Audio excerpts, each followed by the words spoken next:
빵 한 조각을 훔쳤다는 죄로 무려 19년 동안 옥살이를 해야 했던 한 남자가 있습니다. 그리고 그 끝없는 절망의 나락에서 그를 건져 올린 한 줄기 빛이 있었죠. 빅토르 위고의 대작 레 미제라블. 이 책은요, 단순히 한 남자의 기구한 인생 이야기가 아니에요. 법이란 무엇이고 은혜란 무엇인가, 그리고 과연 인간의 영혼은 구원받을 수 있는가에 대한 아주 거대하고 깊은 질문을 우리에게 던지는 그야말로 대서사시입니다. 자, 이 거대한 이야기는요, 결국 딱 하나의 질문을 향해 달려갑니다. 증오와 절망으로 완전히 망가져버린 한 인간의 영혼이 과연 구원받을 수 있을까요? 레미제라블은 바로 이 질문에 대한 답을 찾아가는 아주 길고 험난한 여정이라고 할 수 있습니다. 성인이 되는 것은 예외이고 올바른 사람이 되는 것이 원칙이다. 위고는 이 문장을 통해 우리에게 말합니다. 완벽한 성인이 되라고 요구하는 게 아니에요. 인간은 누구나 실수하고 넘어지고 죄를 지을 수 있죠. 하지만 중요한 건 그럼에도 불구하고 올바른 사람이 되려는 그 의지를 포기하지 않는 것이라고요. 그리고 바로 이 원칙을 온몸으로 살았는 한 인물이 이 이야기의 첫 번째 빛을 밝히게 됩니다. 자, 그럼 이 이야기의 문을 여는 첫 번째 인물부터 만나보죠. 바로 디뉴의 주교 미리엘입니다. 그의 존재는 뭐랄까, 이 거대하고 때로는 너무나 어두운 이야기 속에서 우리가 길을 잃지 않도록 꽉 붙잡아주는 하나의 도덕적 나침반 같은 역할을 합니다. 당시 주교라는 지위는요, 엄청난 부와 명예를 보장하는 자리였습니다. 그런데 미리엘 주교는 그 모든 걸 거부했어요. 봉급의 거의 전부를 가난한 사람들에게 나눠주고 자신은 정말 최소한의 것만 남겨두었죠. 이걸 자발적 가난이라고 하는데요. 어쩌면 이건 당시 성직자들의 위선적인 모습을 향한 위고의 아주 날카로운 비판이 담겨 있는 설정일지도 모릅니다. 하지만 이렇게 가난하게 산다고 해서 그의 삶이 결코 한가했던 건 아닙니다. 보세요. 그의 하루 일과는 정말 빽빽하죠. 매일같이 성직자들을 만나고 국가와 교황청 사이에 오가는 복잡한 서신 업무를 처리하는 이런 행정가로서의 역할도 해야 했고요. 그러면서도 돈이 있을 땐 가난한 이들을 찾아가 돕고 그 돈이 다 떨어지면요, 부자들을 찾아가서 기부를 요청해서라도 다시 가난한 이들을 도왔습니다. 그의 가난은 게으름이 아니라 더 낮은 곳으로 향하기 위한 적극적인 선택이었던 셈이죠. 이 장면 정말 상징적이지 않나요? 직접 키운 소에서 짠 우유에 거친 호밀빵을 적셔서 아침을 해결하는 모습. 이 소박하다 못해 청빈한 식사는 그의 삶을 관통하는 겸손과 자급자족의 정신을 아주 잘 보여줍니다. 사회적으로는 가장 높은 자리에 있는 성직자이지만 그의 삶은 가장 가난한 농부의 그것과 다르지 않았던 거죠. 이게 바로 미리엘 주교의 방식이었습니다. 미리엘 주교가 말하는 용기라는 건요, 전장에서 칼을 휘두르는 그런 시끄럽고 화려한 용맹함과는 거리가 멉니다. 그가 말하는 용기는 고요한 용기예요. 내면에서 나오는 조용하지만 결코 꺾이지 않는 그런 강인함이죠. 모두가 두려워하는 산적을 만났을 때조차 그를 형제여 라고 부를 수 있는 담대함. 바로 그것이 그의 용기였습니다. 그의 연민은 끝이 없었습니다. 심지어 사회가 인간 쓰레기라고 부르며 완전히 외면해버린 이들에게까지 향했죠. 모두가 손가락질하는 흉악한 사형수. 그와 온종일 함께하면서 먹지도 자지도 않고 그의 영혼을 위해 기도합니다. 왜 그랬을까요? 그는 그 어떤 짙은 어둠 속에서도 한 점의 빛, 즉 구원받을 수 있는 영혼의 가능성을 보았기 때문입니다. 자, 그렇다면 이토록 놀랍고 일관된 선행은 도대체 어디서 나오는 걸까요? 이건 그냥 착한 사람이라는 말로는 설명이 부족하죠. 이제 그의 행동을 움직이는 내면의 동력, 즉 그의 사상과 철학의 중심부로 한번 들어가 보겠습니다. 그는 죄를 단순한 악행, 그러니까 선택의 문제로만 보지 않았습니다. 오히려 마치 중력처럼 이 땅에 발을 딛고 사는 모든 인간을 끊임없이 끌어당기는 거스를 수 없는 자연적인 힘으로 이해했어요. 그래서 죄를 짓는 인간 자체를 비난하기보다는 그 거대한 중력에 저항하려고 애쓰는 그 작은 노력 자체를 아주 귀하게 여겼던 겁니다. 그의 이런 철학은 당시의 한 상원 의원, 아주 냉소적인 유물론자와의 대화에서 부딪히면서 더욱 선명하게 빛을 발합니다. 주교가 죽음 너머에 있는 별, 즉 영혼의 영원함을 바라본다면 이상원 의원은 죽음 이후의 무덤, 즉 모든 것이 사라지는 완전한 허무만을 바라봅니다. 한 명은 희망을, 다른 한 명은 절망을 이야기하는 거죠. 이상원 의원에게 신이라는 건 존재하지 않습니다. 그럼 신앙은 뭘까요? 그저 무지한 민중을 겁주고 통제하기 위한 아주 유용한 도구일 뿐이라고 생각하죠. 미리엘 주교가 진심으로 믿는 그 영혼의 구원이라는 가능성을 그는 고작 통치수단 정도로 아주 하찮게 여겼던 겁니다. 자, 바로 이 빛과 은혜로 가득 찬 미리엘 주교의 세계로 어둠과 불의의 속에서 칼날처럼 벼려진 한 인물이 그 육중한 발을 들여놓습니다. 이 책은 장벌장의 첫 등장을 아주 인상적으로 묘사합니다. 그를 그냥 한 남자라고 소개하는 게 아니에요. 거칠고 지쳐있고 폭력적이고 흉측한 존재, 심지어 불길한 환영이라고까지 말하죠. 그의 등장은 단순한 방문이 아니라 평화로운 일상에 균열을 내는 하나의 거대한 사건이었던 겁니다. 19년, 이 숫자가 바로 그의 정체성입니다. 굶주리는 7 조카를 위해서 빵 한 조각을 훔친 대가로 그가 갤리선 노역장, 그러니까 지옥 같은 감옥에서 보내야 했던 시간이죠. 이 숫자 하나에 한 인간의 삶을 송두리째 파괴해버린 당시 사회의 무자비함과 부조리가 그대로 담겨 있습니다. 그리고 이건 109프랑 15수, 19년이라는 그의 청춘 전부를 바쳐서 그의 손에 쥐어진 돈입니다. 이게 당시 노동자의 한 달 월급에도 미치지 못하는 아주 적은 돈이라고 해요. 이건 뭘 의미할까요? 19년 동안의 그의 노동, 그의 삶이 얼마나 무가치하게 착취당했는지를 보여주는 아주 끔찍한 증거입니다. 여기서 위고는 우리에게 아주 중요한 질문을 던집니다. 장발장은 태어날 때부터 악인이었을까요? 아니라는 거죠. 그는 사회라는 거대한 모루 위에서 가난과 굶주림, 그리고 불의한 법이라는 망치에 끊임없이 두들겨져서 지금의 모습으로 만들어진 존재일 뿐이라고요. 그의 죄는 개인의 죄이기 이전에 사회의 죄라는 겁니다. 이제 빛과 어둠, 용서와 증오가 정면으로 충돌하는 바로 그 순간으로 가보겠습니다. 이 하룻밤의 만남이 장발장의 인생, 아니 이 이야기의 모든 것을 송두리째 바꾸게 됩니다. 그 운명의 밤은 이렇게 흘러갑니다. 모두가 괴물 취급하며 문전박대하는 장발장에게 주교는 아무것도 묻지 않고 따뜻한 음식과 편안한 잠자리를 내어주죠. 하지만 19년 동안 증오만 되어온 장발장은 그 은혜를 배신하고 한밤중에 주교의 은식기를 훔쳐 달아납니다. 물론 그는 곧바로 헌명들에게 붙잡혀서 주교 앞으로 질질 끌려오죠. 모두가 그가 이제 다시 지옥 같은 감옥으로 돌아갈 거라고 생각한 바로 그 순간 주교는 거짓말을 합니다. 그 은식기는 훔친 게 아니라 내가 그에게 준 선물이었다고요. 그래서 결정적인 지점은 바로 이겁니다. 주교는 단순히 장발장의 죄를 덮어주고 목숨을 구해준 게 아니에요. 그는 장발장의 영혼 자체에 대한 소유권을 주장합니다. 내가 당신의 영혼을 샀으니 이제 그 영혼을 검은 생각과 파멸로부터 빼내서 신에게 바치겠다. 그러니 당신은 이제부터 정직한 사람이 되어야 한다. 이건 단순한 용서를 넘어서 그의 남은 인생 전체를 건 하나의 신성한 계약이었던 셈입니다. 하지만 이 상상조차 할 수 없었던 파격적인 용서가 장발장에게 곧바로 평화를 가져다 주었을까요? 천만에요. 오히려 그의 내면을 송두리째 뒤흔들면서 그의 인생에서 가장 격렬하고 고통스러운 전쟁터로 그를 밀어넣습니다. 19년 동안 증오와 불신으로 단단하게 쌓아올렸던 그의 세계가 한순간에 무너져 내리기 시작한 겁니다. 위고는 우리에게 이렇게 묻습니다. 그 영혼 속에서 무슨 일이 일어났는가?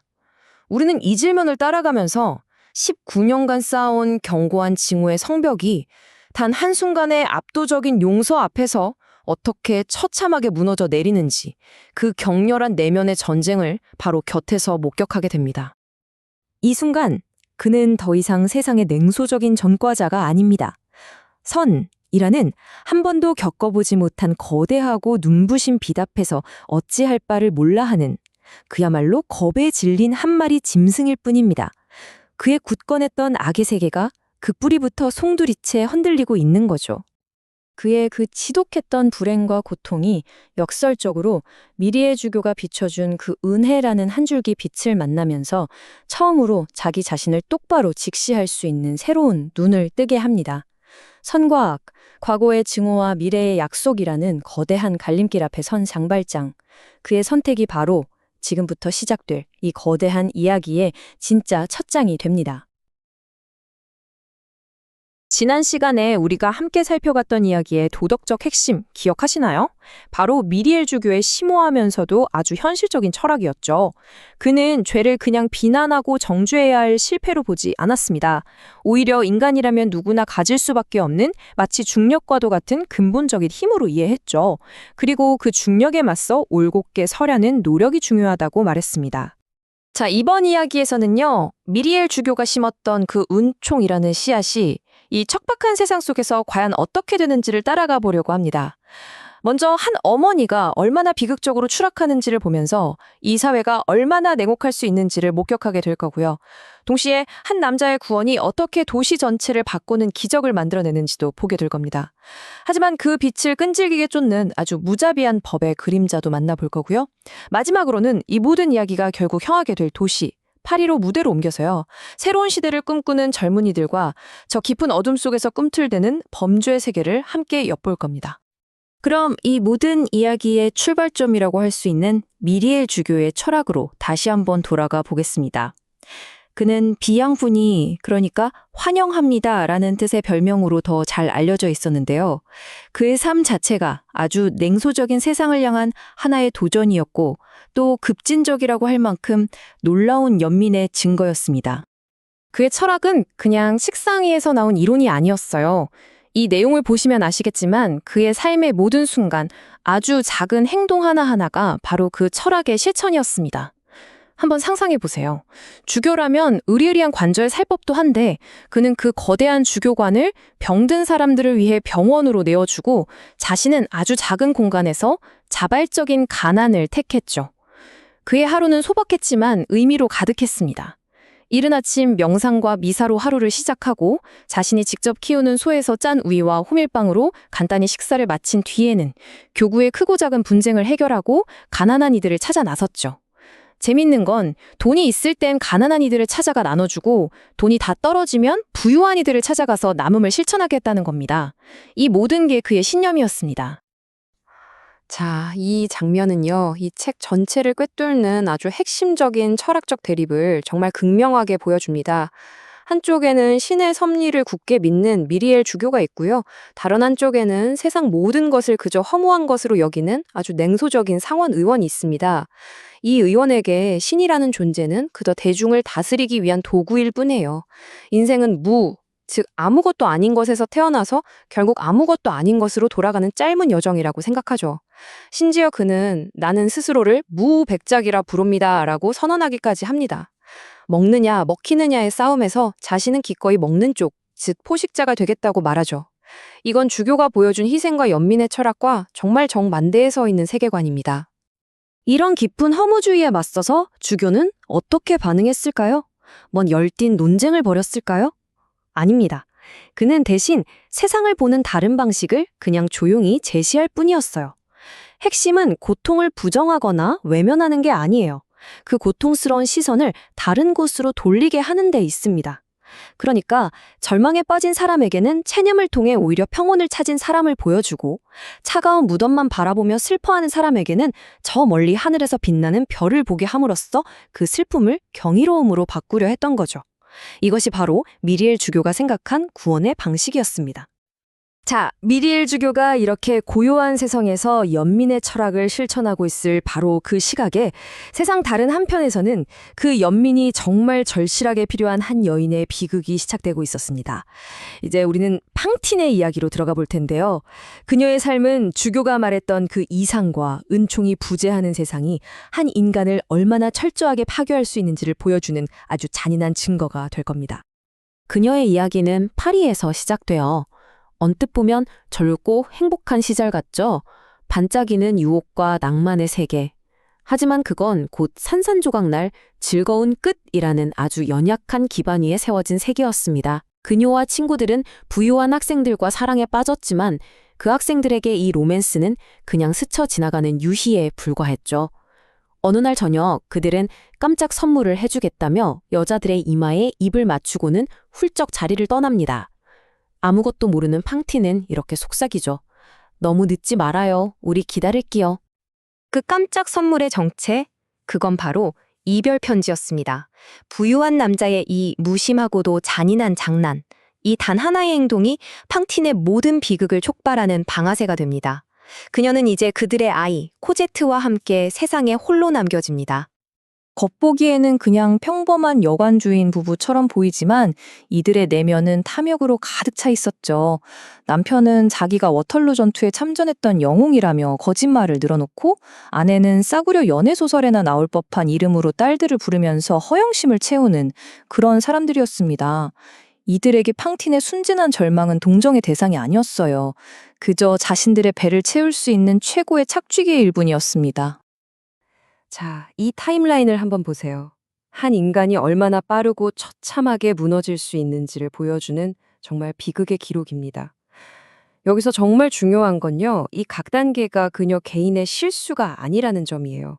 이건 사회적인 무관심과 약탈적인 잔인함이 엮어낸 필연적인 결과에 가깝습니다.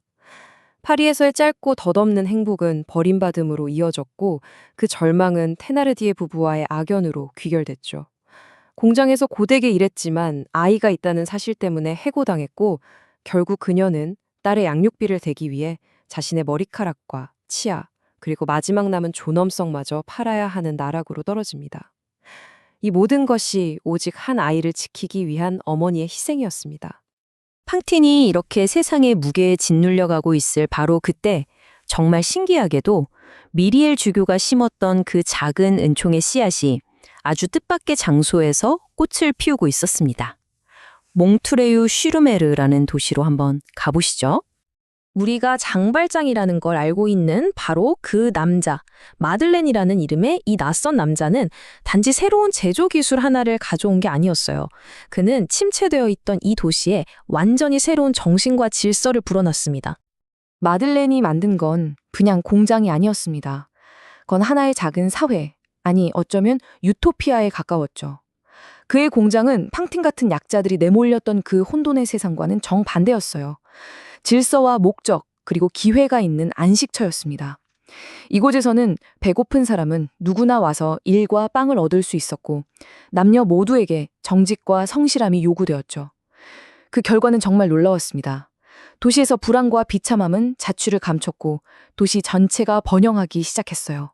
이것이야말로 한 사람의 선한 의지가 만들어낸 기적이었습니다.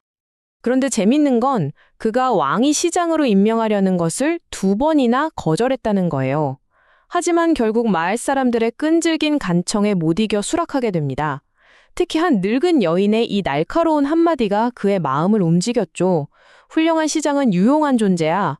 할 수 있는 선한 일 앞에서 물러서는 건가? 그는 자신이 해야만 하는 그 선행으로부터 도망칠 수 없었던 겁니다.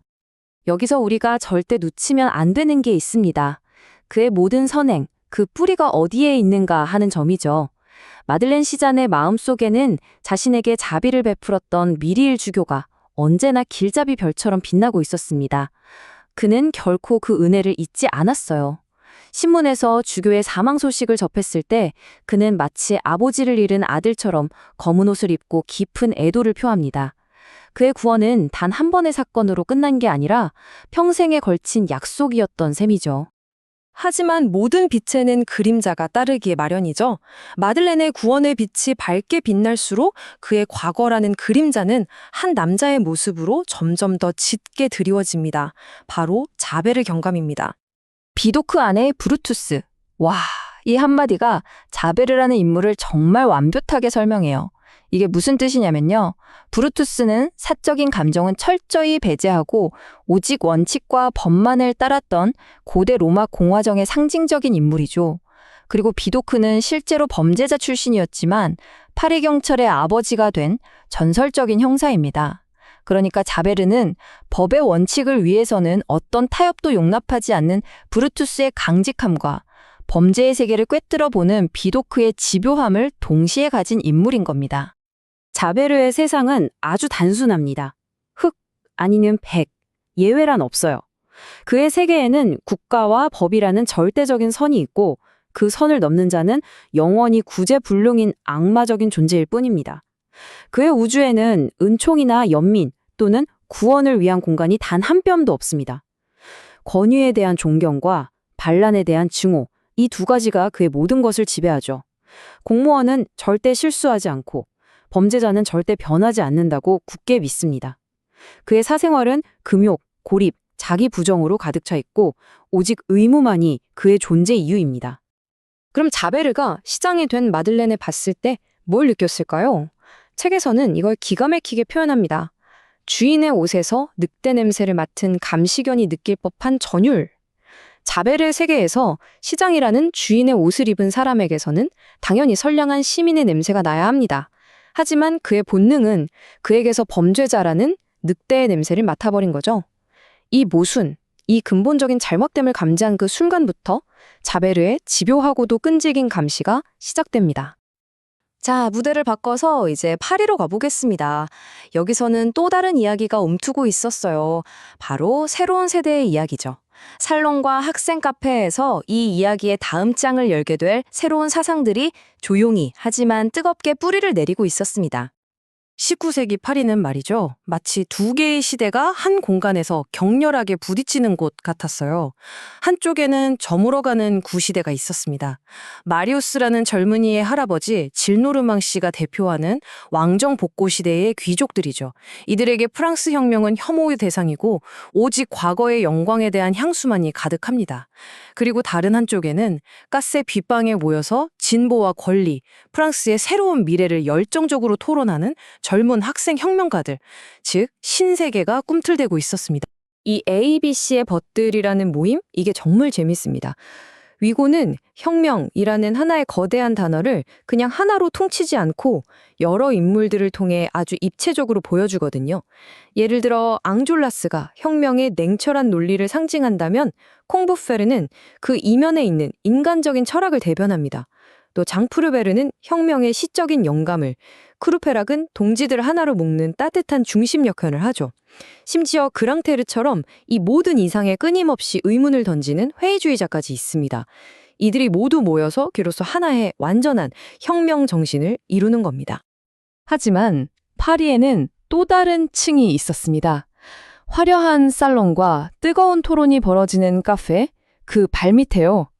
위고가 제3의 지하층이라고 부르는 비참함이 악으로 변해버리는 아주 깊고 어두운 사회적 심연이 존재했죠. 위고는 이 파리의 사회 구조를 채광, 즉 광산을 캐는 것에 비유하는데요. 이게 아주 절묘합니다. 지상에는 우리가 아는 평범한 사회가 있고요. 그 바로 아래 지하에는 철학이나 종교, 혁명 같은 위대한 사상들이 채굴되는 광산이 있다고 말합니다. 하지만 그보다 더 깊은 곳, 가장 어둡고 축축한 심연에는 마지막 광산이 있습니다. 그곳은 모든 이성과 연민이 사라지고 오직 생존을 위한 나의 울부짖음만이 가득한 그림자의 무덤입니다. 바로 그 가장 깊은 심연에 사는 자들이 바로 이들, 파트롱 미네트라고 불리는 파리 지하세계의 네 지도자입니다. 산더미 같은 근육과 어리석음으로 무장한 괴력의 괴메르, 교활하고 약삭빠른 바베, 유령처럼 나타났다 사라지는 클라크수, 그리고 고작 멋진 코트 한 벌을 탐내 사람을 죽이는 소름 끼치도록 공허한 젊은 살인자 몽파르나스. 이들은 이상을 위해 목숨을 거는 ABC의 벗들의 가장 어두운 거울상이며 사회가 외면하고 버린 비참함이 낳은 끔찍한 괴물들입니다. 자, 이제 모든 말들이 체스판 위에 올랐습니다. 새로운 삶을 건설하는 구원받은 남자. 그를 끈질기게 쫓는 굽힐 줄 모르는 법. 새로운 세계를 계획하는 이상주의자들. 그리고 저 깊은 그림자 속에서 기회를 노리는 심연의 포식자들까지. 이들 모두는 아직 자신들의 운명을 모르지만 거대한 소용돌이 속으로 자신도 모르게 빨려 들어가고 있는 겁니다. 자, 이제 한 남자의 이야기로 다시 들어가 볼까요? 그는 스스로를 완전히 뜯어 고쳐서 살아있는 덕의 화신이 된 사람입니다. 하지만 아시죠? 과거의 그림자라는 건 정말 길고 또 아주 끈질기게 그를 따라붙습니다. 이번에는요, 한 인물이 어떻게 사회적으로 가장 높은 명예를 얻었다가 가장 깊은 고뇌 속으로 떨어지는지, 또 죽어가는 여인과의 절박한 약속이 어떻게 파리의 새로운 미래를 싹 틔우는지 그 파란만장한 여정을 함께 따라가 보겠습니다.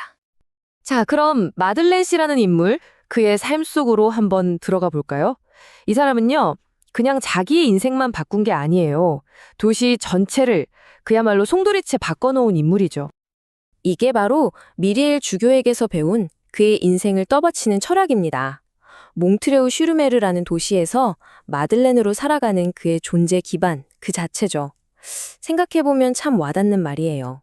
인간에게 죄라는 건 마치 중력 같아서 피하려고 해도 계속 우리를 끌어당기잖아요. 하지만 중요한 건 그 중력에 맞서서 어떻게든 똑바로 서려고 애쓰는 노력이라는 거죠. 바로 이 신념이 그가 가진 엄청난 부와 권력을 자기 자신을 위해서가 아니라 끊임없이 넘어지고 쓰러지는 이웃들을 일으켜 세우는 데 사용하게 만든 겁니다. 자, 여기 좀 보세요. 정말 흥미로운 대비가 보이죠? 공적인 삶에서는요, 성공한 공장주에 모두에게 사랑받는 자선가, 심지어 왕이 직접 임명한 시장으로 지역사회의 기둥 같은 존재입니다. 그런데 그의 사적인 삶은 어떻습니까? 호밀빵과 우유로 끼니를 때우고 아주 소박한 방에서 살아요. 이건 그냥 나는 검소한 게 좋아 이런 차원의 문제가 아니에요.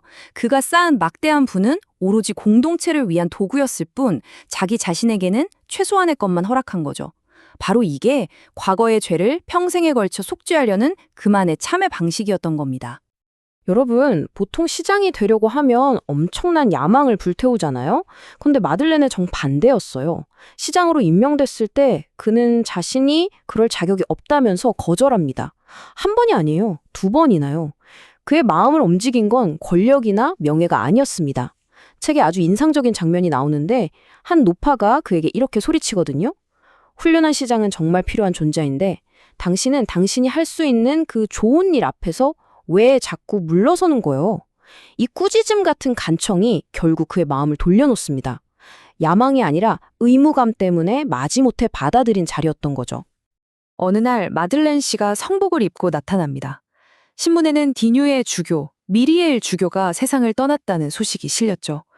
세상 사람들은 위대한 성직자를 잃었다고 슬퍼했지만 마들렌에게 이 죽음은 전혀 다른 의미였습니다. 바로 자신을 구원의 길로 이끌어준 단 한 사람, 그의 죽음이었으니까요. 이건 그 누구와도 나눌 수 없는 아주 깊고 사적인 슬픔이었고 자신의 새로운 삶이 어디서부터 시작되었는지를 다시 한번 가슴에 새기는 순간이었을 겁니다. 마들렌 시장이 선행으로 도시 전체를 일으켜 세우는 동안 그가 만든 그 밝은 번영의 이면에서는 아주 깊은 그림자가 드리워지고 있었습니다. 그리고 그 그림자 속에서 한 여인의 비극이 조용히 싹트고 있었죠. 자, 이제 우리는 팡틴을 만납니다. 가난과 사회의 맹혹한 편견이 한 인간의 삶을 어디까지 망가뜨릴 수 있는지 그 잔인한 대가를 온몸으로 보여주는 한 젊은 어머니의 이야기입니다. 팡틴의 삶이 무너져 내리는 과정은 정말이지 끔찍할 정도로 빠르고 가파릅니다. 모든 단계마다 마주친 인간의 잔인함이 그녀를 벼랑 끝으로 더 깊은 벼랑 끝으로 내몰았죠. 딸 코제트를 위해 치러야 했던 희생은 점점 더 끔찍해져요. 처음엔 자신의 아름다운 머리카락을 팝니다. 그리고는 앞니 2개를 뽑아서 팔죠. 상상이 되시나요? 치과 의사가 돈을 흔들며 앞니를 뽑자고 했을 때 그녀는 딸에게 보낼 돈을 마련하기 위해 그 끔찍한 고통을 기꺼이 감수합니다. 그렇게 자기 자신을 하나씩 하나씩 팔아가며 나락으로 떨어져 간 겁니다. 와, 이 묘사 정말 소름 돋지 않나요? 책은 코제트의 어린 시절을 악몽으로 만든 테나르디에 부부를 정말 끔찍한 모습으로 그려냅니다. 그들은 코제트를 종달새라고 불렀어요. 예쁜 별명 같죠? 하지만 전혀 아니었습니다. 그건 애정이 담긴 이름이 아니라 마음껏 부려먹어도 되는 인간이 아닌 그냥 하나의 도구, 하나의 물건에 붙인 이름일 뿐이었어요. 코끼리를 섬기는 생쥐. 이보다 더 코제트의 처지를 잘 보여주는 비유가 있을까요? 자, 이제 무대에 또 다른 거대한 인물이 등장합니다. 이 사람은 그냥 단순한 악당이라고 할 수가 없어요. 그는 융통성도 용서도 없는 그야말로 걸어다니는 법 그 자체인 인물, 바로 자베르 경감입니다. 자베르라는 인간의 정체성은요, 오로지 그의 직무 위에 세워져 있습니다. 다른 사람들이 종교를 믿고 신을 섬기듯이 그는 법을 섬깁니다. 그에게 세상은 아주 간단해요. 선과 악, 흑과 백, 딱 2가지뿐입니다. 회색지대 같은 건 존재하지 않아요. 그래서 자비나 갱생 같은 건 법의 신성한 질서를 무너뜨리는 아주 위험하고 쓸데없는 감상일 뿐이라고 생각하죠. 바로 이런 원칙들이 그의 삶을 지배하는 거의 광신적인 종교나 다름없습니다. 권위에 대한 존중은 절대적이다. 판사는 결코 틀리지 않는다. 그리고 가장 중요한 것, 범죄자들은 돌이킬 수 없이 타락했다. 한 번 죄를 지은 인간은 영원히 죄인이라는 이 믿음, 이게 바로 자베르를 움직이는 핵심 엔진입니다. 그래서 그는 무서울 정도로 정직하지만 동시에 무자비할 정도로 확신에 차 있죠. 그가 왜 선행을 베푸는 시장 마들렌을 끝까지 의심하는지 이제 아시겠죠? 마들렌이 아무리 선한 일을 하고 모든 사람에게 존경을 받아도 자베르의 본능은 계속해서 경고음을 울립니다. 이 묘사가 정말 기가 막히죠. 주인의 옷에서 늑대 냄새를 맡은 경비견. 어떤 증거가 있어서가 아니에요. 그냥 그의 동물적인 본능이 저 사람은 뭔가 잘못됐다고 말하는 겁니다. 그래서 그는 깊고 결코 흔들리지 않는 의심의 눈초리로 시장을 계속해서 주시하기 시작합니다. 자, 이제 이야기의 결정적인 전환점, 모든 것이 폭발하는 지점으로 갑니다.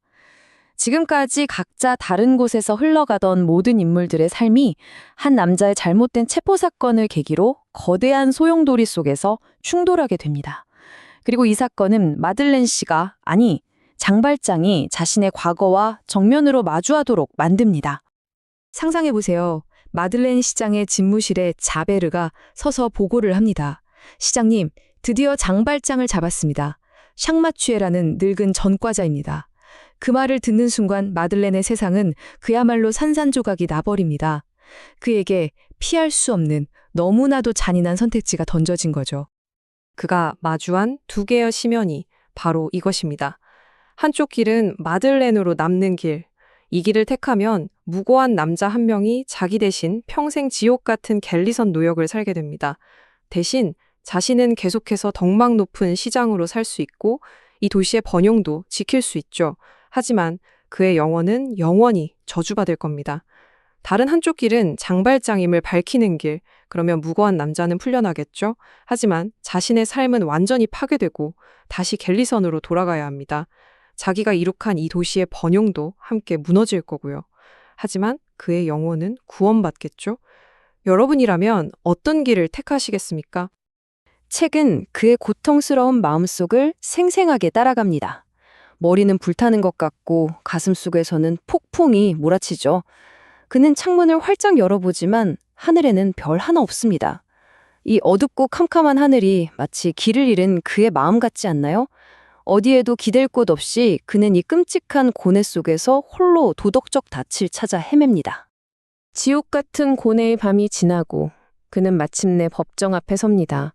모두가 그를 존경하는 시장 마들렌으로 알고 있는 그곳에서 그는 입을 엽니다. 그리고 자신의 진짜 신분을 밝힙니다. 내가 장발장이요. 무고한 샹마튀의 한 사람을 구하기 위해 마들렌으로서 쌓아올린 빛나는 삶 전체를 스스로 파괴하는 선택을 한 겁니다. 마들렌 시장은 죽었습니다. 이제 다시 쫓기는 죄수, 장발장만 남았죠. 다시 어두운 그림자 속으로 도망쳐야 하는 그에게 하지만 아직 끝내지 못한 일이 하나 있습니다. 바로 죽어가는 팡틴에게 했던 약속, 그녀의 딸 코제르트를 데려오겠다는 그 약속 말입니다. 코제트를 구출하는 과정은 정말 한편의 영화 같습니다. 감옥을 탈출한 그는 칠흑같이 어두운 숲속에서 자기 몸만한 물통을 들고 낑낑대는 작은 아이 코제트를 발견합니다. 그리고 테나르디에 부부와 마주하죠. 이건 단순한 구출이 아니에요. 그는 돈으로 그 끔찍한 탐욕의 소굴에서 아이의 영혼을 통째로 사오는 겁니다. 그렇게 두 사람은 파리로 도망쳐 비로소 진짜 아빠와 딸이 됩니다. 하지만 파리에서도 추격은 계속됩니다. 자베르가 끈질기게 그들을 쫓아오죠. 숨막히는 추격전 끝에 막다른 골목에 몰린 그들은 불가능해 보이는 높은 담을 넘어갑니다. 그리고 그곳은 세상과 완전히 단절된 공간, 바로 푸티피큐스 수녀원이었습니다. 그야말로 기적 같은 탈출이었죠. 이 수녀원은 시간마저 멈춘 듯한 곳입니다. 종소리와 기도소리, 베일을 쓴 여인들만 있는 이 닫힌 세상 속에서 장발장은 마침내 쫓기지 않는 위태로운 평화를 맛보게 됩니다. 재미있게도 그들을 도와준 건 과거 장발장이 마차 밑에서 구해줬던 포슐루방 영감이었죠. 인연이란 참 신기하죠. 그리고 코제트는 이곳에서 비로소 빼앗겼던 어린 시절을 처음으로 평범한 아이처럼 살아가게 됩니다. 시간은 흐릅니다. 수녀원의 고요한 침묵 속에서 몇 년이라는 세월이 흘러가죠. 하지만 성벽 바깥의 파리는 가만히 있지 않았습니다. 새로운 시대의 열기로 꿈틀거리고 있었고 다음 세대의 인물들이 서서히 역사의 무대 위로 올라올 준비를 하고 있었습니다.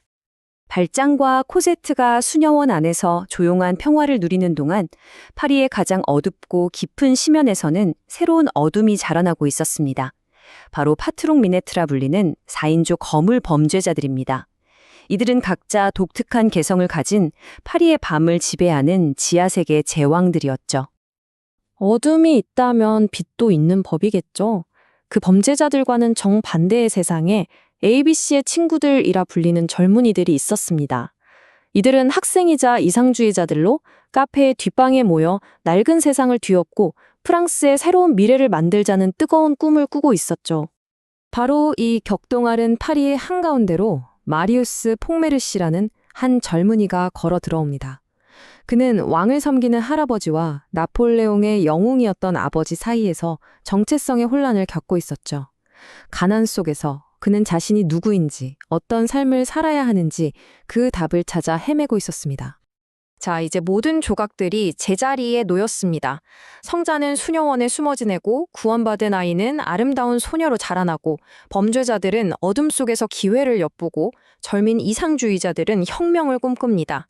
전혀 상관없어 보이는 이 모든 세계들, 이 모든 인물들이 파리의 거리 위에서 과연 어떻게 만나고 부딪히고 또 폭발하게 될까요? 이 장대한 이야기의 다음 장이 이제 막 시작되려 하고 있습니다. 자, 빅토르 위고의 대서사시, 그 장대한 이야기 속으로 다시 한번 들어가 볼까요? 지금까지는 각자 다른 길을 걷던 인물들이 있었죠. 근데 이제 바로 이 지점에서 이들의 삶이 마치 엉킨 실타래처럼 파리 한복판에서 아주 격렬하게 얽히기 시작합니다. 정말 피할 수 없는 운명처럼 말이죠. 자, 여러분께 한번 질문을 던져볼게요. 만약에 내 아버지를 구해준 은인이 내가 정말 사랑하는 여자의 아버지를 죽이려고 한다면 여러분은 누구를 구하시겠어요? 이거 정말 답이 없는 질문이죠. 바로 우리 주인공 마리우스가 맞닥뜨리게 될 끔찍한 딜레마입니다. 그의 모든 것을 시험대에 올릴 그런 선택이죠. 파리의 심장부에서 개인의 운명이랑 거대한 역사의 물결이 부딪히는 이 엄청난 이야기는 바로 이 질문에서부터 시작됩니다. 제1부 어둠 속의 이웃들입니다. 이 거대한 위기를 제대로 이해하려면요. 먼저 파리의 그 화려한 겉모습 뒤에 숨겨진 곳, 그러니까 사회의 가장 밑바닥, 그 지하 세계로 내려가 봐야 합니다. 그곳은 정말 빛 한 줄기 닿지 않는 심연이고요. 가난이라는 게 얼마나 추악하고 다양한 얼굴을 가질 수 있는지 아주 적나라하게 보여주는 공간이거든요. 파트롱 미네트. 파리의 지하세계에서나 암암리에 속삭여지는 이름인데요. 4명의 아주 악랄한 전문 범죄자 집단을 말합니다. 바베, 교에메르, 클라크수, 그리고 몽파르나스. 이들은 말 그대로 사회의 가장 깊은 심연, 절망이 순수한 악으로 변해버린 그곳을 상징하는 인물들이에요. 네, 바로 이 세계가 파트롱 미네트의 영역입니다. 화려한 도시 파리의 발밑에 절망이 악으로 은고된 그런 곳이죠. 이 지하 범죄 세계를 지배하는 4명의 악당은요, 그냥 좀도둑 수준이 아니에요. 사회가 외면하고 짓밟아온 그 어둠 자체가 사람의 모습을 하고 나타난 그런 존재들이라고 할 수 있습니다. 위고는 이 책에서 사회를 거대한 지층에 비유해요. 맨 위에는 진보, 철학, 혁명 이런 눈부신 것들이 쌓여 있겠죠. 하지만 그 모든 것의 가장 밑바닥, 아무도 들여다보려고 하지 않는 그 깊은 곳에는 제3의 지하층, 그러니까 그림자들의 무덤 같은 곳이 존재한다고 말합니다. 파트롱 미네트는요, 바로 그 무덤에서 기어나온 망령 같은 존재들인 거죠. 이 4명의 얼굴을 좀 더 자세히 들여다볼까요? 먼저 게울메르는 그냥 야수 같은 힘 그 자체입니다. 새의 머리를 한 헤라클레스라고 묘사되는데 아무 감정 없이 아주 차갑게 살인을 저지르는 자죠. 그리고 바베는 만물박사 스타일이에요. 전직 치과의사의 배우, 쇼맨까지 별걸 다 해봤죠. 자기 아내랑 아이들을 마치 손수건 잃어버리듯이 잃어버렸다고 표현될 정도로 인간적인 감정이 메마른 인물입니다. 클라크수는 유령 같아요. 복화술도 하고 밤에만 활동하는데 너무 교묘해서 꼭 그림자로 만들어진 것 같죠. 마지막으로 몽파르나스. 이 친구는 겨우 20살이에요. 그런데 좋은 셔츠를 입고 남들에게 칭찬받는 그 짜릿함 때문에 살인을 저지르는 그런 소년입니다. 정말 각기 다른 모습의 타락을 보여주죠. 이들의 운명이 이제 곧 아무것도 모르는 우리 주인공들과 아주 위험하게 엮이게 됩니다. 이 이야기가 펼쳐지는 무대 중 하나가 낡아 빠진 고르보 저택인데요. 여기에 아주 흥미로운 대비가 등장합니다. 얇은 벽 하나를 사이에 두고 너무나 다른 두 종류의 가난이 공존하고 있거든요. 한쪽에는 우리 주인공, 젊은 학생 마리우스의 다락방이 있어요. 그의 가난은 스스로 선택한, 지적인 탐구를 위한 고결한 가난입니다. 깔끔하고 위험을 잃지 않았죠. 하지만 벽 너머 다른 한쪽에는 종드레트 가족의 소굴이 있습니다. 그들의 가난은요, 고결함과는 거리가 멀어요. 대물림된 비참함, 인간의 영혼까지 갉아먹어서 결국 범죄를 낳게 만드는 그런 끔찍한 빈곤 그 자체입니다. 마리우스는 우연히 벽에 난 틈을 발견하고 자기도 모르게 이웃을 엿보게 돼요. 그리고 그의 눈에 들어온 건 정말 끔찍한 광경이었죠. 비참하고 더럽고 악취가 나는 그야말로 인간성이 완전히 말살된 현장, 사회의 제3의 지하층으로 완전히 추락해버린 한 가족의 민낯을 보게 된 겁니다. 제2부 고르보 저택의 저치입니다. 자, 이 모든 비극은 겉보기에는 아주 따뜻한 자선 활동처럼 시작돼요. 하지만 순진한 학생 마리우스는 곧 깨닫게 되죠. 아, 내가 지금 보고 있는 건 아주 치밀하게 설계된 범죄 현장이구나. 그리고 이 끔찍한 연극의 유일한 관객이 바로 나 자신이구나 하고 말입니다. 어느 날 마리우스가 복도에서 편지 뭉치 하나를 줍게 돼요. 열어보니 전부 똑같은 글씨체로 쓰여 있는데 온갖 화려한 미사여구랑 절박한 호소를 뒤섞어서 돈을 구걸하는 내용이었어요. 그는 금방 알아차리죠. 아, 이게 바로 내 이웃 종드레트가 여러 부자들에게 보내려고 쓴 사기 편지구나. 이 편지들을 읽는 순간 마리우스의 머릿속에 마치 지하실에 촛불을 켠 것처럼 모든 게 환해집니다. 종드레트는 그냥 가난한 사람이 아니었어요.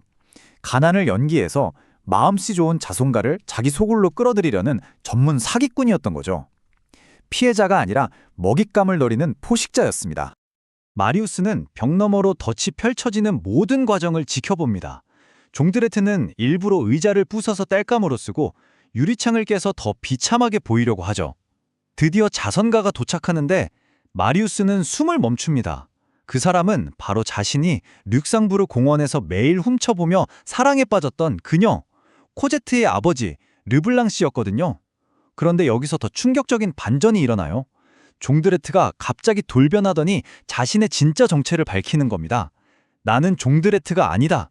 그는 바로 워털루 전쟁터에서 마리우스의 아버지를 구했다고 주장하던 바로 그 남자, 체나르디에였습니다.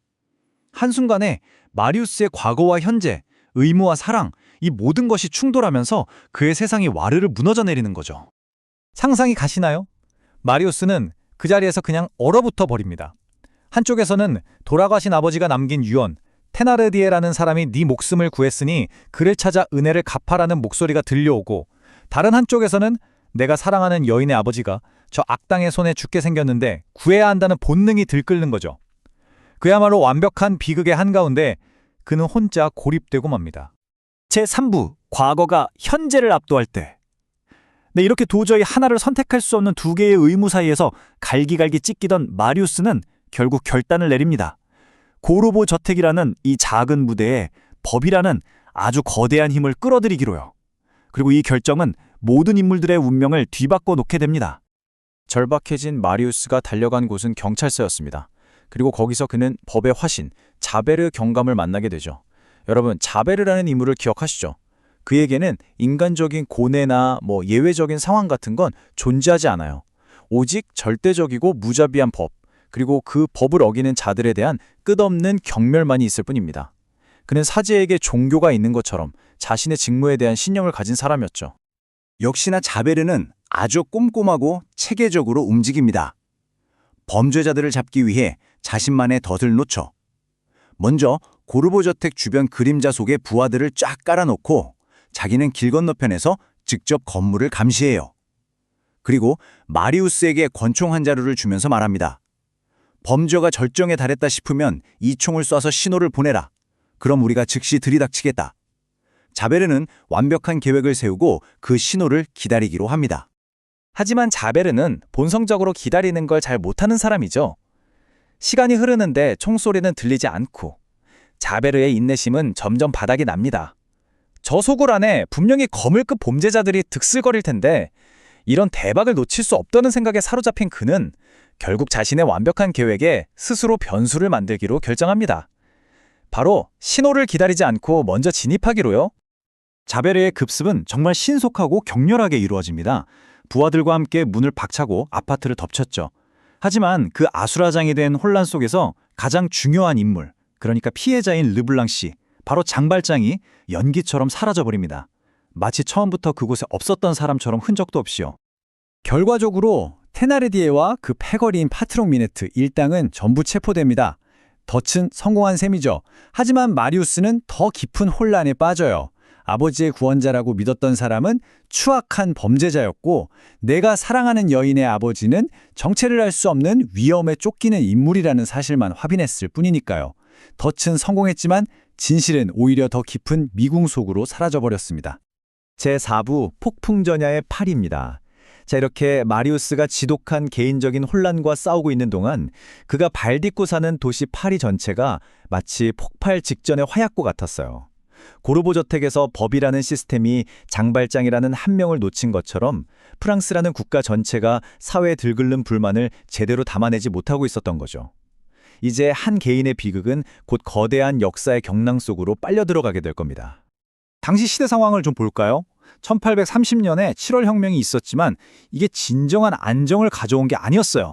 그저 낡은 왕정주의자들, 나폴레옹을 그리워하는 보나파르트주의자들, 그리고 새로운 공화국을 꿈꾸는 공화주의자들이 서로 프랑스의 미래를 놓고 으르렁거리는 아주 불안하고 위태로운 평화가 이어지고 있었을 뿐입니다. 위고는 이 상황을 아주 날카롭게 꼬집습니다. 혁명이라는 건 순수한 이념과 인간적인 현실을 잘 섞어내는 현자들의 과업인데 7월 혁명은 현명한 사람들이 아니라 그저 교활한 자들이 가로챘다고요. 그들은 이상을 실현하는 대신 이것도 저것도 아닌 어설픈 타협으로 가득 찬 정부를 만들었어요. 결국 누구도 만족시키지 못했고 다음 갈등의 불씨만 남겨놓은 셈이죠. 결국 어떻게 됐을까요? 노동자들이 모여 사는 생탕투항 같은 지역과 이상을 꿈꾸는 젊은 학생들 사이에서 억눌렸던 불만이 서서히 조직적인 저항으로 바뀌기 시작합니다. 사람들은 밤에 몰래 모여서 맹세를 하고 신호탄만 터지면 언제든 거리로 뛰쳐나갈 준비를 하고 있었던 거죠. 도시 전체가 들끓기 시작한 겁니다. 제5부 혁명의 서곡입니다.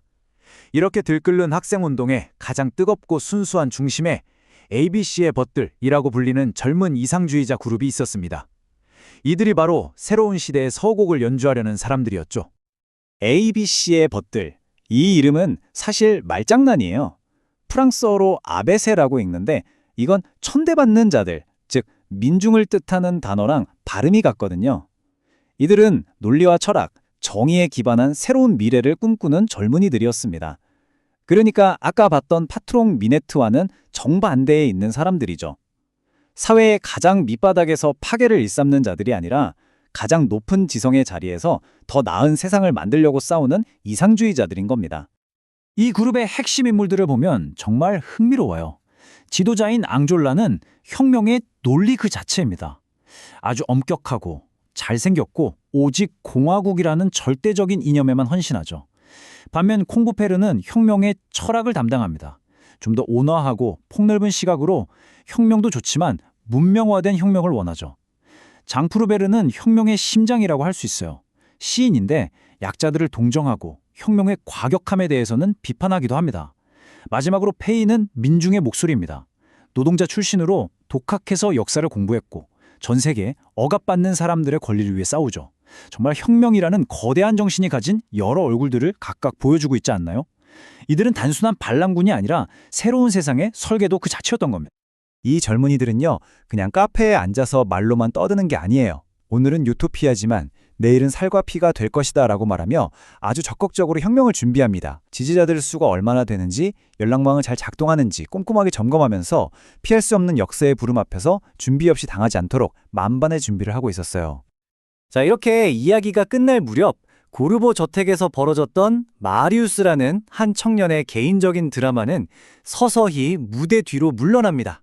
그리고 그 자리를 벼랑 끝에 선 도시 파리 전체에 거대하고 공적인 드라마가 대신하게 되죠. 혁명가들은 항상 서둘러야 한다, 진보는 낭비할 시간이 없다는 그들의 말처럼 모든 인물들이 이제 곧 다가올 거대한 폭풍 속으로 휘말리게 될 겁니다. 마침내 이 대서사시의 마지막 장이 시작되려고 합니다. 자, 다시 빅토르 위고의 위대한 작품 레 미제라블의 세계로 돌아왔습니다. 우리는 지금 19세기 파리, 그 심장부에서 각기 다른 길을 걸어온 인물들의 삶이 하나의 거대한 운명의 소용돌이 속으로 빨려 들어가는 그 극적인 순간을 목격하게 될 텐데요. 이야기는 우리를 파리라는 도시의 가장 어둡고 가장 깊은 곳으로 이끌어 갑니다. 위고는 우리에게 그냥 표면만 보지 말라고 말하는 것 같아요. 화려한 문명, 우리가 당연하게 생각하는 이 사회의 질서, 바로 그 밑바닥이에요. 우리가 발 딛고 서 있는 이 땅 바로 아래에 전혀 다른 법칙이 지배하는 또 다른 세계가 꿈틀대고 있다는 걸 보여주려 하거든요. 이곳은요, 어떤 고상한 사상이나 진보 같은 게 존재하는 곳이 아닙니다. 여기는 오직 굶주림, 생존, 그리고 아무것도 걸치지 않은 날 것 그대로의 본능만이 모든 것을 지배하는 공간이죠. 사회라는 거대한 건물의 가장 깊숙한 지하, 그 어떤 빛도 한 줌의 희망도 결코 닿지 않는 바로 그런 곳입니다. 네, 바로 이곳, 파리의 가장 깊고 어두운 심연에서 우리 이야기의 마지막 막이 오릅니다. 위고는 이곳을 임페리, 다시 말해 지옥이라고 불렀어요. 모든 비극이 태어나고 모든 운명이 격렬하게 충돌하게 될 무대가 바로 여기입니다. 자, 이제부터 파리의 지하 세계에서 꿈틀대고 있는 두 개의 상반된 힘을 한번 탐색해 볼까 합니다. 하나는 절망과 범죄에서 태어난 어둠의 힘이고요. 다른 하나는 이상주의와 혁명에서 태어난 빛을 향한 힘입니다. 재밌는 건 이 두 세력은 서로가 존재하는지조차 모르면서 같은 어둠 속에서 각자의 목표를 향해 나아가고 있다는 거죠. 위고에게 이 지하 세계는 그냥 범죄자들이 모여 사는 소굴 그 이상이었어요. 이건 하나의 철학적인 개념이자 사회를 향한 날카로운 고발장이었습니다. 사회가 무지와 비참을 그대로 내버려 두면 그 썩은 것들이 엉겨붙어서 필연적으로 이런 공간이 만들어진다는 거죠. 사회적 우골리노라는 표현이 정말 강렬한데요. 단테의 신곡에 나오는 우골리노는 굶주림 끝에 자기 자식까지 먹어치운 인물이거든요. 그러니까 이 지하세계는 생존을 위해 서로를 물어뜯어야만 하는 사회가 만들어낸 지옥이라는 겁니다. 그렇기 때문에 위고가 생각한 범죄에 대한 진짜 해결책은 경찰이나 감옥이 아니었던 거예요. 바로 계몽, 즉 교육과 지식의 빛을 비추는 것만이 유일한 길이라고 본 거죠. 진짜 싸워야 할 대상은 범죄자들이 아니라 범죄자를 필연적으로 만들어내는 그 끔찍한 환경이라는 겁니다. 이 문장이야말로 르미제라블 전체를 관통하는 작가의 외침이라고 할 수 있겠습니다. 이 어둠의 왕국을 지배하는 건 파트롱 미네트라고 불리는 4명의 악당들입니다. 옛날 속으로 새벽이라는 뜻인데 동이 틀 때쯤에야 활동을 마친다고 해서 붙은 이름이죠. 이들 한 명 한 명이 사회적 부패가 낳은 아주 귀괴하고 독특한 형태의 악을 보여줍니다. 뭐랄까, 인간적인 감정의 끈이 툭 끊어진 것 같은 바베, 아무 생각 없이 폭력만 휘두르는 야수 같은 게르메르, 유령처럼 정체를 알 수 없는 어둠 그 자체인 클락스수, 그리고 멋을 부리고 싶다는 이유만으로 살인을 저지르는 소름 끼치는 젊은이 몽파르나스까지. 이들은 바로 사회가 외면한 어둠이 낳은 괴물들인 셈입니다. 그런데 말이죠. 바로 그 어둠 속에서 이 범죄의 지하세계와는 정말 극명하게 대조적인 움직임이 있었어요. 또 다른 그룹이 비밀리에 모이고 있었던 겁니다. 그들은 배고픔이 아니라 이념에 의해 움직이는 사람들이었고 그들의 목표는 개인의 욕망을 채우는 게 아니라 사회 전체를 바꾸는 것이었습니다. 자, 이제 새로운 새벽을 꿈꾸는 젊은 혁명가들을 만나보겠습니다. ABC의 벗들이라고 알려진 학생이자 사상가 그룹인데요. 이 이름이 참 재미있어요. 프랑스어로 아베세라고 발음하는데 이게 알파벳이라는 뜻도 되지만 동시에 억압받는 민중을 의미하는 단어 아베세와 발음이 똑같거든요. 이름 자체에 그들이 추구하는 이상이 그대로 담겨 있는 거죠. 이 그룹의 심장부에는 앙졸라라는 인물이 있습니다. 그는 정말 확고하고 카리스마 넘치는 지도자인데요. 앙졸라에게 혁명은 어떤 감정의 폭발 같은 게 아니에요. 오히려 냉철한 수학 공식처럼 필연적인 것이었습니다. 그는 혁명의 신성한 권리를 믿는 이상의 사제였고 목표를 향해 단 한치의 망설임도 없는 그야말로 혁명의 순수한 논리 그 자체의 인물입니다. 그런 앙졸라의 곁에는 콩부페르가 있습니다. 이 사람은 이 운동의 양심 같은 존재예요. 혁명이 단순히 모든 걸 파괴하고 전쟁으로 끝나서는 안 된다. 반드시 평화와 문명으로 이어져야 한다고 믿었죠. 그는 혁명이라는 뜨거운 불길에 이성이라는 빛을 더하려고 했던 이상의 현자였습니다. 앙졸라와 콩부레페르. 이 두 사람의 관계는 사실 모든 혁명에 내재된 핵심적인 긴장감을 보여줘요. 바로 타협 없는 원칙과 인간적인 철학 사이의 영원한 충돌이죠. 앙졸라가 로베스피에르의 냉혹한 정의를 대변한다면 콩부르페르는 콩도르세의 인본주의적인 이성을 대변합니다. 한쪽은 목표를 위해 수단을 정당화할 수 있는 위험을, 다른 한쪽은 이상에 치우쳐서 현실을 놓칠 수 있는 위험을 안고 있는 셈이죠. 이 두 지도자 주위에는 정말 다양한 젊은이들이 모여 있었어요. 감성적인 시인 프로베르, 억압받는 다른 민족을 위해 분노할 줄 아는 노동자 퓨이에, 모두를 따뜻하게 이어주는 그룹의 중심 쿠르페락, 그리고 자유분방한 한량 바오레까지. 저마다 개성과 열정은 다 달랐지만 더 나은 세상을 만들고 싶다는 하나의 뜨거운 꿈 아래 똘똘 뭉쳤던 거죠. 자, 이제 시선을 좀 돌려볼까요? 이 두 개의 숨겨진 세계, 즉 범죄의 어둠과 혁명의 빛, 그 사이에서 운명적으로 얽히게 될 한 청년에게로 말입니다. 그의 이름은 마리우스 폭메르시.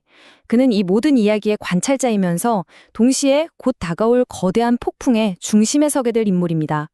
마리우스는 외할아버지인 질노르망 씨의 집에서 자랐습니다.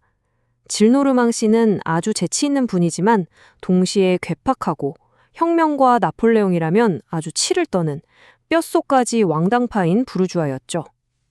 뭐랄까 시간이 멈춘 18세기 귀족 사회의 가치관에 갇혀 사는 그런 인물이에요. 이런 환경 속에서 마리우스는 자기 아버지에 대해서는 정말 아무것도 모른 채로 자랍니다. 그의 아버지는 나폴레옹 군대의 영웅적인 대령이었는데 외할아버지가 그 존재 자체를 마리우스의 삶에서 아주 체계적으로 지워버린 거예요. 아버지는 그냥 집안의 수치스러운 이름으로 낙인 찍혀 있었죠. 하지만 어느 날 우연히 아버지의 진짜 모습을 알게 되면서 마리우스의 세계는 완전히 뒤집힙니다. 그는 엄청난 정치적, 개인적 변화를 겪게 되고요. 결국 외할아버지와 고통스러운 이별을 택하고 자신의 신념을 지키기 위해 스스로 가난 속으로 걸어 들어갑니다. 이제 세상에 정말 혼자 남겨진 마리우스는 삶의 혹독한 현실을 온몸으로 겪게 돼요. 굶주림과 고독 속에서 그가 가졌던 순수한 이상주의는 혹독한 시험대에 오르게 되죠. 책에서 읽었던 추상적인 가난이 아니라 진짜 가난이 무엇인지 뼈저리게 느끼게 된 겁니다. 그는 고르보 저택이라는 이름부터가 뭔가 불길한 기운이 느껴지는 아주 비참한 건물에 방을 하나 구하는데요. 이웃이 있다는 사실조차 거의 모른 채 그는 자기만의 고독한 사색과 가난에 깊이 빠져 지냅니다. 그러던 어느 날 벽에 난 작은 틈으로 옆방을 엿보게 돼요. 그리고 그곳에서 스스로를 종드레트 가족이라고 부르는 사람들이 사는 그야말로 극도의 궁핍을 목격하게 됩니다. 그가 본 건 단순히 가난이 아니었어요. 인간의 존엄성이라는 게 완전히 파괴된 지옥의 모습이었죠. 마리우스가 이렇게 개인적인 비극을 관찰하고 있는 동안 사실 파리시 전체는 훨씬 더 크고 폭발적인 정치적 불만으로 들끓고 있었습니다. 마치 작은 다락방에서 벌어지는 비극과 도시 전체의 비극이 하나의 거대한 교향곡처럼 공명하고 있었던 거죠. 수십 년 동안 혁명, 전쟁, 왕정복고를 거치면서 프랑스는 그야말로 녹초가 되어 있었어요. 당시 왕이었던 루이 필리프의 통치는 왕정과 혁명 사이에 아주 불안한 타협이었고 결국 왕당파도 공화파도 그 어느 쪽도 만족시키지 못했죠. 사람들은 변화를 원하면서도 동시에 더 이상의 혼란은 두려워하는 그런 모순적인 상태에 있었습니다. 빅민가나 선술집에서는 봉기에 대한 음모와 약속들로 공기가 아주 무겁게 가라앉아 있었습니다. 사람들의 인내심이 이제 거의 한계에 다다르고 있었던 거죠. 위고는 당시 파리의 분위기를 싸울 거냐, 조용히 있을 거냐를 대놓고 논의할 정도였다라고 묘사하기도 했습니다. 그리고 바로 이때 ABC의 벗들은 아주 적극적으로 이 불길의 기름을 빚고 있었습니다. 학생과 노동자들을 모으면서 단 하나의 불꽃이 도시 전체를 집어삼킬 그 결정적인 순간을 준비하고 있었던 거죠. 앙졸라의 이 말에서 그들의 조급함과 절박함이 생생하게 느껴지지 않나요? 범죄, 가난, 그리고 이상주의. 지금까지 각기 다른 물줄기처럼 흘러오던 이 모든 이야기가 이제 마리우스라는 단 한 명의 증인 앞에서 하나의 누추한 방에서 격렬하게 충돌하려고 합니다. 파리의 모든 모순과 갈등이 이 작은 공간 안으로 응축되는 정말 중요한 순간입니다. 마리우스는 우연히 이웃인 종드레트가 자기 가족을 도와주던 어떤 부유한 자선가를 유인해서 함정에 빠뜨리려는 계획을 알게 됩니다. 처음에는 그저 가난한 이웃이 부자를 상대로 벌이는 흔한 사기극이겠거니 하고 짐작하죠. 하지만 마리우스는 전혀 몰랐습니다. 그 표적이 된 인물이 바로 자기가 공원에서 남몰래 흠모하던 르블랑 씨라는 걸요. 그리고 그 음모가 단순한 사기가 아니라 사악한 테나르디에가 설계한 아주 잔인한 함정이라는 것도요. 물론 그 르블랑 씨가 바로 장발장이라는 사실은 더더욱 알지 못했죠. 숨을 죽이고 그들의 대화를 엿듣던 마리우스는 정말 끔찍한 진실과 마주하게 됩니다. 그 비참한 행색의 종드레트가 다른 누구도 아닌 바로 테나르디에라는 걸 알게 된 거죠. 자신의 아버지가 유언으로 워털루의 영웅이니 평생 존경하라고 명했던 바로 그 남자 말입니다. 마리우스는 그야말로 불가능한 도덕적 딜레마에 빠져서 완전히 얼어붙고 맙니다. 아버지에 대한 신성한 의무와 인간으로서의 기본적인 양심 사이에서 도무지 갈피를 잡을 수가 없는 거예요. 아버지가 영웅이라고 했던 사람은 최악의 악당이고 그 악당에게 희생될 위기에 처한 사람은 선량한 노인입니다. 어느 쪽을 택하든 그는 무언가를 배신해야만 하는 정말 절체절명의 상황에 놓인 거죠. 마침내 대결의 순간이 왔습니다. 테나르디에는 자신의 추악한 정체를 드러내면서 조용하고 침착하게 서 있는 장발장에게 광기 어린 분노를 터뜨립니다. 과거 워털루 전장에서 있었던 그 뒤틀린 은혜를 갚으라며 장발장을 협박하기 시작하죠. 상황은 점점 극으로 치닫고 바로 그때 무시무시한 자베르 경감이 이끄는 경찰이 소굴을 덮칩니다. 테나르디에와 그 일당은 모두 체포되지만 정작 그들의 주된 목표였던 장발장은 그 혼란을 틈타 밤의 어둠 속으로 흔적도 없이 사라져버려요. 자베르는 평생의 숙적을 또다시 눈앞에서 놓치고 만 겁니다. 고르브 저택에서 벌어진 이 격렬한 클라이맥스는 단순히 한 장면의 끝이 아닙니다. 이것은 위고가 책 전체를 통해 우리에게 던지는 더 거대한 질문들의 서곡이라고 할 수 있어요. 이 사건을 계기로 모든 등장인물들의 운명은 완전히 새로운 국면으로 접어들게 되죠. 그날 밤, 결코 화해할 수 없는 두 개의 힘, 두 개의 정의가 정면으로 마주했습니다. 하나는 자베르가 상징하는 어떤 예외도 용납하지 않는 엄격한 국가의 법이고요. 다른 하나는 장발장이 보여주는 개인적이고 자비로운 양심의 법입니다.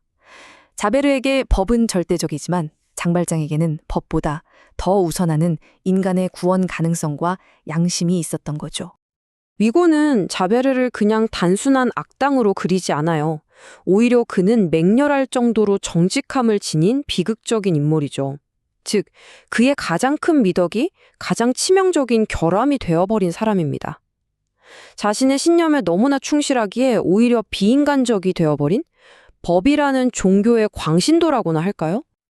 자, 이제 범죄 조직은 일시적으로 소탕됐고 혁명가들은 행동할 준비를 마쳤습니다. 도시 전체의 폭발을 위한 거대한 무대가 마련된 셈입니다.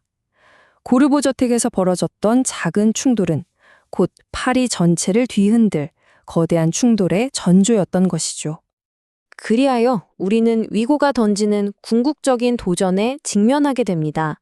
이 질문은 19세기 파리의 거리를 훨씬 넘어서 지금 우리 자신에게 정의와 사회 그리고 인류의 진보란 무엇인가를 묻고 있습니다.